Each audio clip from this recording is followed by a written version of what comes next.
नमस्कार सर। नमस्कार sir. Sir आपका क्या नाम है? राम रतन अलावत। राम रतन जी, आप कहाँ से आए हैं? गांव शेरिया, तहसील बेरी, जिला झज्जर, हरियाणा से। सर संत रामपाल जी महाराज जी से नाम दीक्षा आपने कब ली? 2008 में ली सर।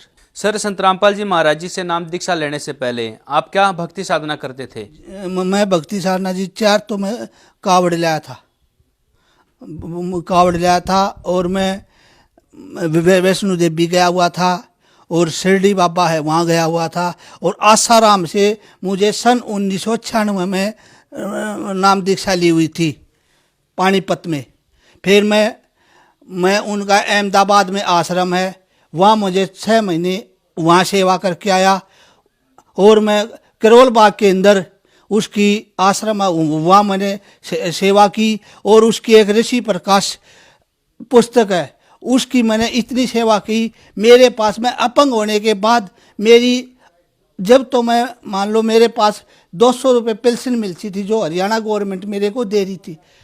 मैं बेरोजगार आदमी था। मैं उस 200 रुपये में से 60 रुपये आसाराम की ऋषि प्रकाश पुस्तक में मैं देता था और मैं डेली मेरे को ये बोला था भाई वहाँ एक बरगद का पेड़ था, वो बोला ये परिक्रमा करनी है करोल बाग के अंदर। मैंने वो परिक्रमा की, मेरे को कुछ लाभ नहीं हुआ। एक बोला तू अहमदाबाद में जाके वो डाडोला गांव है सागरमती के पास, वहाँ जाके तू सेवा कर। मैं वहाँ जाके मैं 15-20 दिन मैंने सेवा की।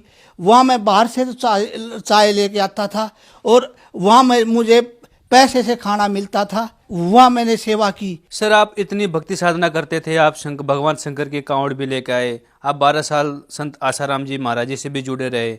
इतनी सारी भक्ति करते करते आपको कोई लाभ मिले? मुझे कुछ लाभ नहीं हुआ जी। शरीर के अंदर मेरा ये लकवाई था, यही ठीक नहीं हुआ तो मेरे को लाभ क्या हुआ। मैं 4 कावड़ भी लाया और वैष्णो देवी भी गया और मैं जगह जगह भटकता अंडा जी। जहाँ कोई बता देता था विशाखापट्टनम है वहाँ भी जाता था, कहीं और कहीं बता देते थे। जहाँ मेरे को बता दिया भाई इस झाड़े से तेरे को लाभ हो जाता है, मैं वहाँ उसी का झाड़ा लिया। फिर 1996 में मैंने आसाराम से मुझे नाम लिया, उससे भी मुझे कोई लाभ नहीं हुआ। मैं साधना जो करता था उससे मेरा हाथ ऐसे उठ भी नहीं सकता था। अब 2008 से जब मुझे संत रामपाल जी का नाम लिया है मेरा हाथ भी ठीक हो गया। सर आप आसाराम जी के पास थे, आप उनकी बताई हुई भक्ति कर रहे थे, फिर अचानक आप संत रामपाल जी महाराज जी के शरण में कैसे आए? मेरी सिस्टर नाम ले रही है 1999 से, उसने मेरे को बताया भाई आसाराम में कुछ नहीं रखा, तू संत रामपाल जी महाराज की शरण में आ जा, इसलिए तेरा कुछ भला हो जाएगा। मैं कुछ जीव था जब मैं आसाराम ने एक गुरु वगैरह गीता दे रखी थी, गुरु बदलने से मौत हो सकती है। मैं वो गुरु गीता पढ़ने के बाद मैंने सोचा कदे तेरी मौत ना हो जाए। फिर मैंने सोचा चल ये भी गुरु तो हैं, माथा तो यहाँ टेक ले। मैंने करो आश्रम में भंडारा भी लिया और माथा भी टेका। जब मेरी सिस्टर ने माथा टेका गुरु जी की मिलाई थी, मैं पीछे हो गया, वो मिलने के लिए गई, बोली गुरु जी भाई आए हुए हैं, बोला ले आओ। जब मेरे को गुरु जी ने दूर से इशारा किया, संत रामपाल जी महाराज ने दूर से इशारा किया बेटा आ जा। फिर मैंने बोला गुरु जी मैं नाम नहीं लेता, सेवादार एक भेजा, बोला भाई ये नाम क्यों नहीं लेता। मैं बोला भाई मैं तो आसाराम से नाम ले रहा हूँ और मैंने आसाराम की गुरु गीता पढ़ी हुई है, उसमें ये लिखा हुआ गुरु बदलने से मौत हो सकती है। फिर गुरु जी के आगे सेवादार ने बोला गुरु जी तो जैसे ऐसे बोल रहा है। फिर संत रामपाल जी ने कहा था मैं एफिडेविट दे रहा हूँ, तेरी कोई मौत कर दे तो मैं कोरे एफिडेविट तू मेरे साइन करवा ले बेटा। मैं नीच आत्मा था जो जब मैं उसको नहीं समझ में पाया, फिर संत रामपाल जी से मैं करोथाश्रम से चला गया। फिर ये 2006 का कांड हो गया। आर्य समाजी ने खुद, मेरे दादाजी आर्य समाजी थे, उसने मैंने सत्य प्रकाश पढ़ा हुआ था। जब मेरे दादाजी बोल रहे थे भाई सत्य प्रकाश में ये लिखा हुआ, जब वो लिखा, जब वो गुरुजी ने दिखाया तो ये सच्ची बात थी। जब 24 साल की लड़की 48 साल का लड़का, ये कोई अभिवाह करके दिखा दो हम मान जाएंगे।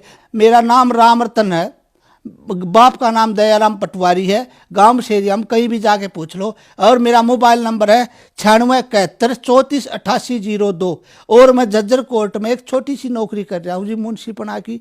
वहाँ जाके किसी को, मेरा 195 चैम्बर है, वहाँ जाके किसी को पूछ लेना। सर आपने बताया कि आप झज्जर गांव शेरिया से आए हुए हैं और जो सतलोक आश्रम संत रामपाल जी महाराज जी का क्रोथे वाला है वो वहाँ से 7 किलोमीटर की दूरी पे है। सर एक बात बताइए, सन 2006 में एक क्रोथा कांड हुआ था जिस पे कुछ आर्य समाजियों ने आके सतलोक आश्रम क्रोथा पर आक्रमण कर दिया था। तो सर आप काफ़ी नज़दीकी रहने वाले हैं, तो आपसे जानना चाहते हैं इसके पीछे क्या सच्चाई है। ये सच्चाई जी है कि मेरे सिद्धांत जी सत्य प्रकाश थी, उस पे कोई ऐसी टिप्पणी थी जो जी हमारे गुरु जी ने खोल के उनको बता दी। ये सत्य प्रकाश नहीं है, ये सत्यनाश प्रकाश है जी। सत्य प्रकाश में 24 साल की लड़की और 48 साल का लड़का, ये तो शादी का अच्छा योग बताते हैं। हमारे हरियाणी बातें में बोलते हैं भाई अच्छा ब्याह, तो अच्छा ब्याह बताते हैं। और चौथा शुभ उल्लास में, उसमें ये लिखा, आप समाज के बीच में बैठ के पढ़ नहीं सकते उसको। चौथा समोल्लास है, उसको समाज के ऊपर बैठ के पढ़ के सुनाओ कोई आर्य समाजी हो तो। समाज के ऊपर पंचायत में जो बोलते हैं, पंचायत में वो ही समाज हो भाई। हमने संत रामपाल जी महाराज के साथ इस बात पे झगड़ा किया था, वो तो नियोग के बारे में भी किया था। और फिर इन्होंने आर्य समाजी ने गांव-गांव में जाके लोगों को भ्रमित किया और ने बोला चलो वहाँ गलत काम होते हैं, वहाँ तो खीर से ना जाता। एक ये भी सुना जी, ने बोला पुड़िया दे दी एक किसी बुढ़िया को, वो उन्होंने अपनी बहू को दे दी, वो बहू ने तो खाई नहीं, भैंस को खिला दी। वो भैंस उसी नुबले डेरे में चली गई, संत रामपाल जी के आश्रम में नुबले वहाँ चली गई। तो ये सब आर्य समाजों की बनावटी बातें थी जी। भ्रमित समाज को गांव में जाके भ्रमित कर दिया और उसको ये झूठा प्रचार करके भाई उसको ये खिला दिया, वो हो गया सब। हमारे गुरुजी तो जी आप देखो, आप ध्यान से देखो, हमारे गुरुजी जैसे थे संत पूरी दुनिया में पूर्ण परमात्मा संत रामपाल जी आए हुए हैं, पूर्ण परमात्मा कबीर साहिब के रूप में।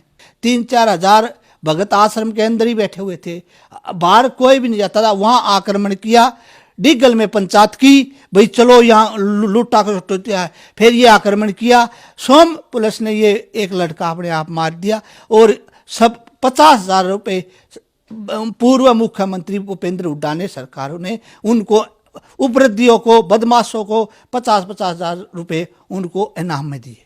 सर आपकी तरह बहुत सारे ऐसे आर्य समाजी हैं जो सत्यार्थ प्रकाश को पढ़ते हैं और उसे आर्यों का सर्वोपरि ग्रंथ मानते हैं, लेकिन आपने बताया कि ये सत्यार्थ प्रकाश नहीं सत्यानाश प्रकाश है। तो सर आप उन लोगों को क्या संदेश देना चाहेंगे। मैं तो ये देना चाहूँगा जी, आप संत रामपाल जी महाराज की शरण में आओ और ज्ञान लो। और जब आपको ये पता चलेगा जी 2006 करोथा कांड किस बेस पे हुआ था, मैं तो ये कह रहा हूँ संत रामपाल जी का सत्संग सुन के देखो। सर आप जन समुदाय और खासकर आप हरियाणा से बिलोंग करते हैं, तो हरियाणा वाले श्रद्धालुओं को क्या संदेश देना चाहेंगे। मैं तो यही देना चाहता हूँ जी, हाथ जोड़ के प्रार्थना, परमात्मा की शरण में आओ और संत रामपाल जी का ज्ञान सुनो और फिर सच्चाई को देखो जी और अपना कल्याण करवाओ। धन्यवाद सर। सच्चाई जी।